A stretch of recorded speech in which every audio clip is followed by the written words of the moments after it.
Telegram kanallarni ko'ramiz-ku. Har 4-chi yoki 5-chi postdan keyin reklamalar bo'ladi-da. Mana agar bo'g'ingiz yemirilgan bo'lsa, mana shu dorilik, giyohlik vositamizni qo'llang deyishadi-da. Shulardan foydalansak bo'lmaydimi? Nimaga sizga palon Ichidan lecheniyasi 9 oy, 6 oyda beryapti. Bu dorining etkisi kelmayapti, bo'lmasa hozir juda katta spor bo'ladi.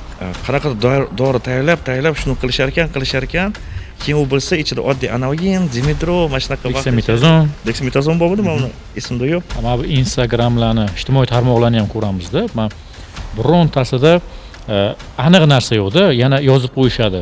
Sog'liq eksperti. Meditsinskiy ko'rishlarni men hali ko'rmadim, o'zimga yarki ko'rmadim, men o'zim misol qilmayman. Lekin men bilaman, fizioterapiyani 3 oy, 4 oy kursini o'qib, birinchidan o'zini familiyasini oldiriga doktor deb qo'yapti. U вообще kadr.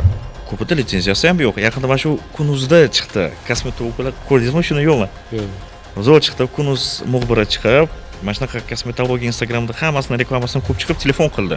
Siz o'zi kosmetologiyada o'rganganmisiz? Nima qilaman o'rganib deydi. 3-4 daraja bo'ldi. Siz aytayotgan hamma shikoyatlar bo'ldi. Operatsiya qilish kerak deb topildi. O'sha 3 ta vrachga ham bordi, uchalasi ham operatsiya qilish kerak deyildi. Operatsiyadan qo'rqish kerakmi yo'qmi?